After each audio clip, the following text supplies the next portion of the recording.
Good morning all of you. Last lecture तक हम discuss कर रहे थे इलेक्ट्रॉनिक कॉन्फ़िगरेशन। अब अपने पास आती हैं periodic properties. Periodic properties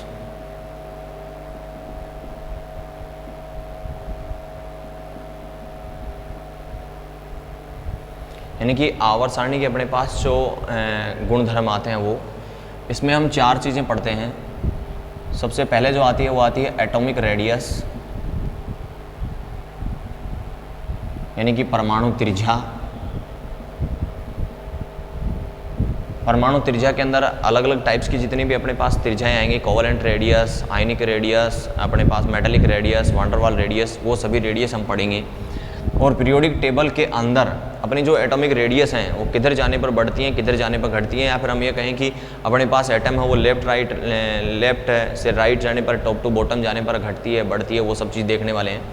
next अपने पास जो आती है वो आती है आईपी, आयनाइजेशन पोटेंशियल, यानी जिसको हम बोलते हैं आयनन विभव, या हम आयनाइजेशन इसको आयनाइजेशन एनर्जी भी बोल सकते हैं, आयनाइजेशन एनर्जी। नेक्स्ट जो अपने पास आती है वो आती है ईएन, ईएन यानी कि इलेक्ट्रॉन नेगेटिविटी।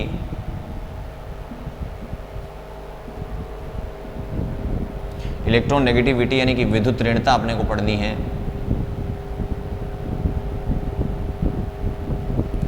और नेक्स्ट जो आती है वो अपने पास आती है इलेक्ट्रॉन एफिनिटी, जिसको हम बोलते हैं ईए, इलेक्ट्रॉन एफिनिटी, जिसको हम बोलते हैं इलेक्ट्रॉन बंधुता, इलेक्ट्रॉन बंधुता। तो ये चार चीज़ अपने को क्या करनी है, पीरियोडिक प्रॉपर्टी के अंदर क्या करनी है, पढ़नी है, जिसका हम एक एक करके क्या करने वाले हैं, डिस्कस करने वाले हैं। और ये चारों की चारों जो चीज़ हैं वो इस चैप्टर के लिए ही नहीं, पूरी इनऑर्गेनिक केमिस्ट्री के लिए ही क्या है, इंपॉर्टेंट है। तो सबसे पहले हम टॉपिक स्टार्ट करेंगे एटॉमिक रेडियस का, यानी कि परमाणु त्रिज्या का। परमाणु त्रिज्या हम किसको कहेंगे, परमाणु त्रिज्या जो है उसको हम कैसे लेफ्ट से राइट जाने पर बढ़ेगी, घटेगी, अप टू डाउन आने पर बढ़ेगी या घटेगी, और एटॉमिक जो रेडियस है उसको क्या क्या चीज़ है वो इफेक्ट पहुंचाएंगे, जैसे इफेक्टिव न्यूक्लियर चार्ज है, स्क्रीनिंग इफेक्ट है। फिर हम इफेक्टिव न्यूक्लियर चार्ज को कैलकुलेट करना भी क्या करेंगे, पढ़ने वाले हैं। तो अपना पहला जो टॉपिक रहेगा वो अपना रहेगा एटॉमिक रेडियस यानी कि परमाणु त्रिज्या। एटॉमिक रेडियस यानी कि परमाणु त्रिज्या हम पढ़ने वाले हैं। तो देखो एटॉमिक रेडियस की हम डेफिनेशन क्या देते हैं। एटॉमिक रेडियस की सिंपल सी डेफिनेशन तो हम ये देते हैं कि अपने पास जो एटम है उसके न्यूक्लियस और वैलेंस सेल जिसके अंदर इलेक्ट्रॉन है उसके बीच की डिस्टेंस को ही हम क्या कहेंगे, एटॉमिक रेडियस कहेंगे। तो अपने पास नेक्स्ट टॉपिक है एटॉमिक रेडियस, जिसको हम बोलेंगे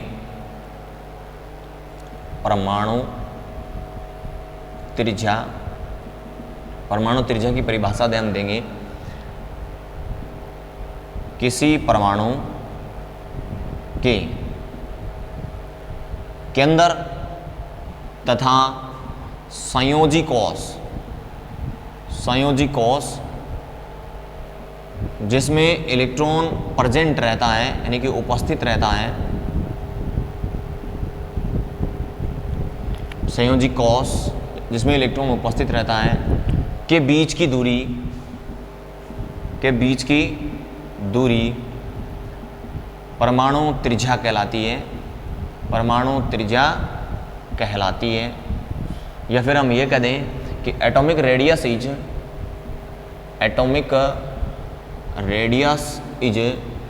the distance between nucleus and valence cell which present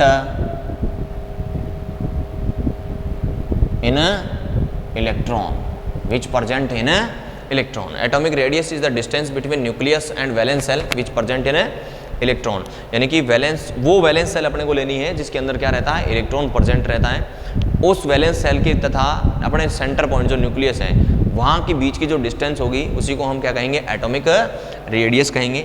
जैसे हमने एटम को इस प्रकार से लिखते हैं, ये अपने पास इसका सेंटर पॉइंट जिसके अंदर क्या होते हैं, प्रोटॉन और न्यूट्रॉन होते हैं, और ये अपना क्या है, वैलेंस सेल है, और वैलेंस सेल में ये क्या है, इलेक्ट्रॉन है।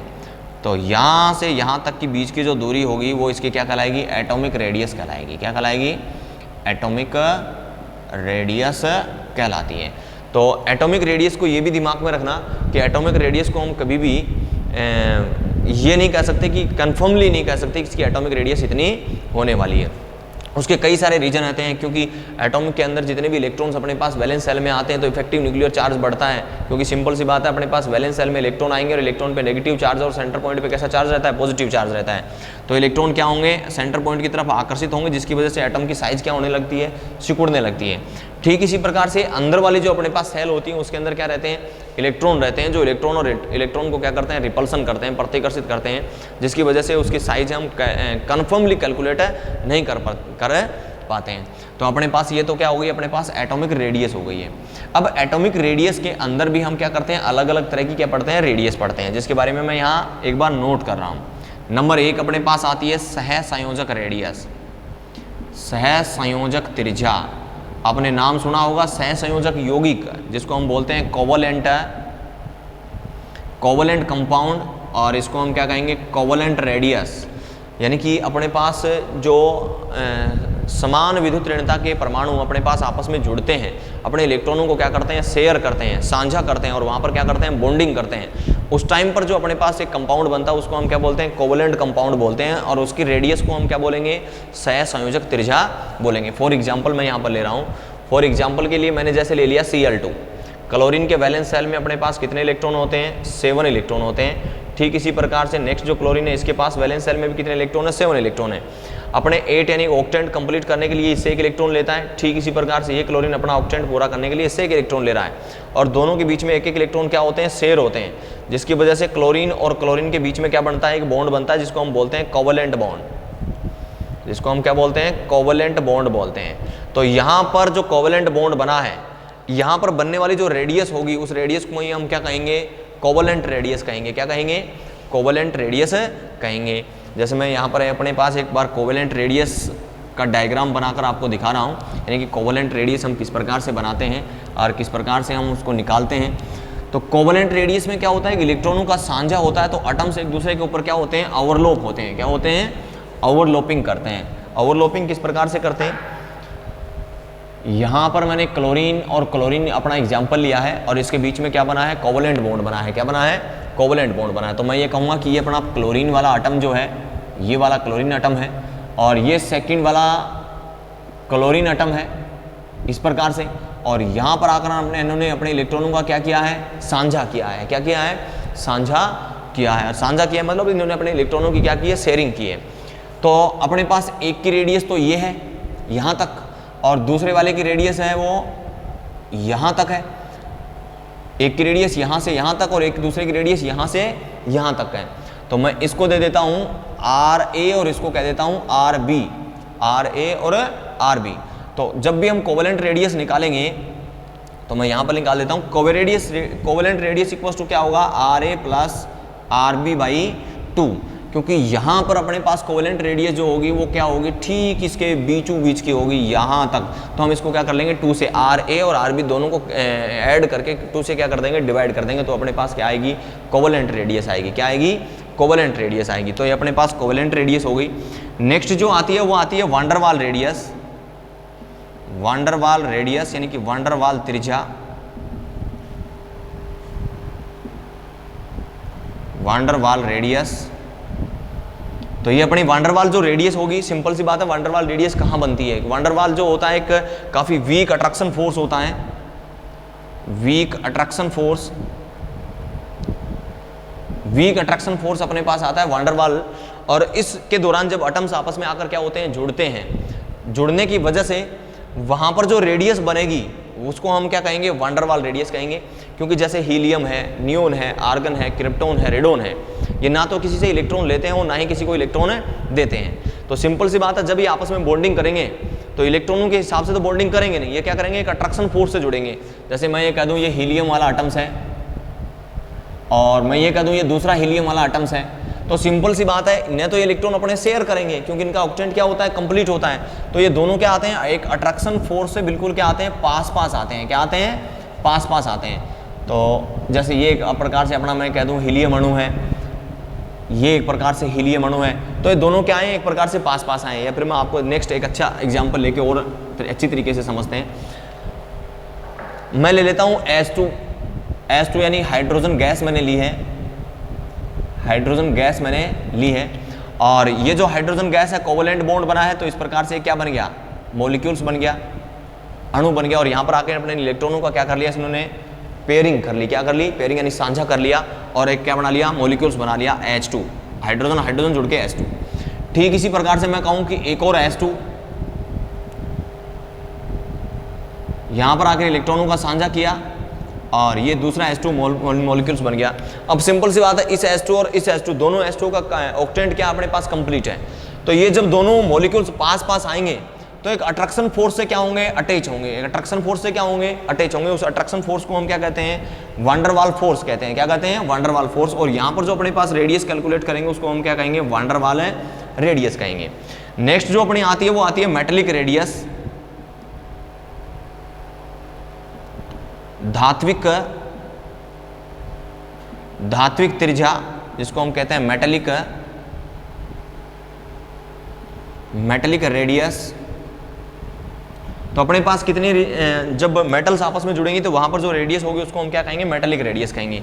तो अपने पास एटॉमिक रेडियस के अलावा 3 रेडियस भी आई हैं, कोवलेंट रेडियस, वांडरवाल रेडियस और धात्विक रेडियस। अब इन तीनों में अपने को क्या दिमाग में रखना है, ये याद रखना, कोवलेंट जो रेडियस होती है, कोवलेंट जो रेडियस होती है उससे ज्यादा, हमेशा ज्यादा बड़ी कौन सी होती है, मेटेलिक रेडियस होती है।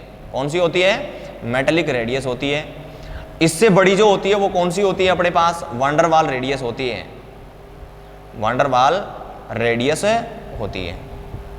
तो अपने पास इन रेडियस का क्रम क्या आएगा, मैं इसको दे देता हूं A, इसको B और इसको C। तो अपने पास सबसे बड़ी जो आती है वो कौन सी आती है, वांडरवाल रेडियस आती है। वांडरवाल रेडियस से छोटी मेटेलिक रेडियस, और मेटेलिक रेडियस से क्या आती है, छोटी कोवलेंट रेडियस आती है।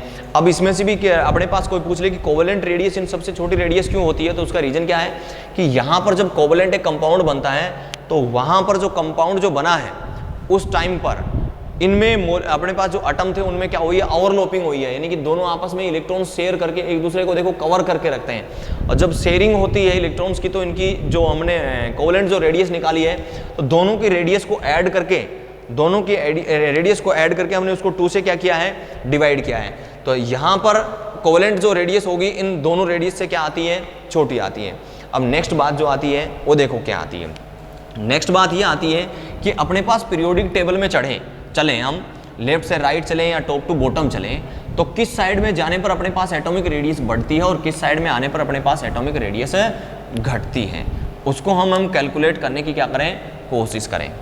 तो देखो ये अपनी पीरियोडिक टेबल है, टॉप टू बॉटम चलते हैं तो अपने पास ग्रुप आते हैं, लेफ्ट टू राइट चलते हैं तो अपने पास क्या आती है, पीरियोड्स आते हैं। क्या आते हैं, पीरियोड्स आते हैं। हमेशा साइज जो होती है या एटॉमिक रेडियस जो होती है, मैं साइज कह दूं या रेडियस कह दूं, क्योंकि सिंपल सी बात है, रेडियस के हिसाब से ही क्या होती है, एटम की साइज होती है। साइज जो है वो 2-3 चीजों पर डिपेंड करती है। नंबर 1, प्रभावी नाभिकीय आवेश, प्रभावी नाभिकीय आवेश जिसको हम जेड इफेक्ट बोलते हैं, इफेक्टिव न्यूक्लियर चार्ज।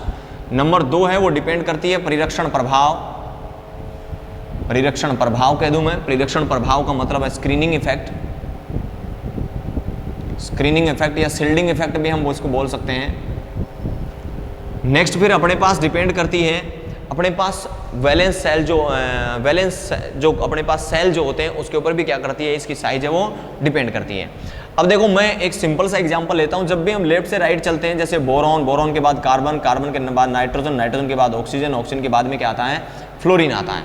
तो बोरॉन, नाइट्रोजन, कार्बन, ऑक्सीजन, इसका इलेक्ट्रॉनिक कॉन्फ़िगरेशन लिखे तो अपने पास क्या आता है,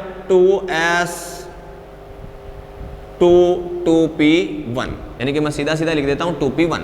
इसका आएगा तो क्या आएगा, p2, इसका p3, इसका क्या आएगा, p4, इसका क्या आएगा, p5, और वो भी कौन सा, 2p में आएंगे। लास्ट वाले इलेक्ट्रॉन मैंने इलेक्ट्रॉनिक कॉन्फ़िगरेशन का लिखा है। तो देखो मैं यहाँ पर लिख रहा हूँ, ये अपना सेंटर पॉइंट, सेंटर पॉइंट के बाद में मैं इसको मान रहा हूँ ये अपना कौन सा है, 2p वाला सेल है। जब बोरॉन की बात करेंगे तो इसमें 1 इलेक्ट्रॉन होगा। उसके बाद कार्बन की बात करेंगे तो इस पर 2 इलेक्ट्रॉन आ जाएंगे। जब नाइट्रोजन की बात करेंगे तो इसी में क्या तीसरा इलेक्ट्रॉन आएगा, ऑक्सीजन की बात करेंगे तो इसी में चौथा इलेक्ट्रॉन आएगा, फ्लोरीन की बात करेंगे तो इसी में कौन सा इलेक्ट्रॉन आएगा, पांचवा इलेक्ट्रॉन आएगा। ठीक इसी प्रकार से हम नियोन पर आगे चलते हैं तो इसी में क्या कौन सा आता है, छठा इलेक्ट्रॉन आता है। तो देखो अपने पास ये वाली जो सेल है वो तो कौन सी सेल है, सेकंड सेल है। कौन सी सेल है, सेकंड सेल है। तो सेल तो अपने पास क्या रहती है, सेम रहती है। क्या रहती है, सेम रहती है। लेकिन उसी सेल में नंबर ऑफ इलेक्ट्रॉन क्या होते जाते हैं, बढ़ते जाते हैं। किधर से किधर जाने पर, लेफ्ट से राइट जाने पर, लेफ्ट से राइट जाने पर सेल तो वही रहती है, क्योंकि हमने पीरियोडिक टेबल में लिखा भी है। इस प्रकार से चलते हैं तो उसके लिए n की वैल्यू 1, n की वैल्यू 2, n की वैल्यू 3, n की वैल्यू 4। इसका मतलब नंबर ऑफ सेल है वो तो क्या रहती है, सेम रहती है, वो की वही रहती है। लेकिन नंबर ऑफ सेल के अलावा नंबर ऑफ इलेक्ट्रॉन है वो उसी सेल के अंदर क्या होते जाते हैं, बढ़ते जाते हैं। क्या होते जाते हैं, बढ़ते जाते हैं। और बढ़ने के कारण ये इलेक्ट्रॉन इनकी तरफ क्या करते हैं, अट्रैक्शन करते हैं सेंटर की तरफ, क्योंकि इलेक्ट्रॉन पे कैसा चार्ज है, नेगेटिव चार्ज है। और ये किसकी तरफ अट्रैक्शन करेंगे, सेंटर पॉइंट की तरफ करेंगे, क्योंकि सेंटर के ऊपर कैसा है, पॉजिटिव चार्ज है। नेगेटिव वाला पॉजिटिव को अपनी तरफ क्या करता है, अट्रैक्शन करता है। तो सिंपल सी बात है, ये क्या होने लगेगा, सिकुड़ने लगेगा। क्या होने लगेगा, सिकुड़ने लगेगा। तो जब भी हम लेफ्ट से राइट की तरफ चलेंगे, लेफ्ट से राइट की तरफ चलेंगे, हमेशा साइज क्या होती जाएगी, घटती जाएगी। क्या होती जाएगी, घटती जाएगी। तो जब भी लेफ्ट से राइट की तरफ हम चलते हैं हमेशा साइज क्या होती जाती है, घटती जाती है। और इस प्रकार से जो ये अपना पास ये जो इफेक्ट लगता है, इसी इफेक्ट को हम क्या कहते हैं, प्रभावी नाभिक आवेश कहते हैं। यानी कि क्या कहते हैं, हम उसको जड इफेक्ट कहते हैं। क्या कहते हैं, जड इफेक्ट कहते हैं। अब नेक्स्ट लेक्चर में हम डिस्कस करेंगे अपने पास जो प्रिरक्षण प्रभाव यानी स्क्रीनिंग जो इफेक्ट होता है वो क्या होता है। और अपनी जो रेडियस है उसमें आयनिक रेडियस की भी हम आयनिक रेडियस का भी हम क्या करने वाले हैं, डिस्कस करने वाले हैं। धन्यवाद।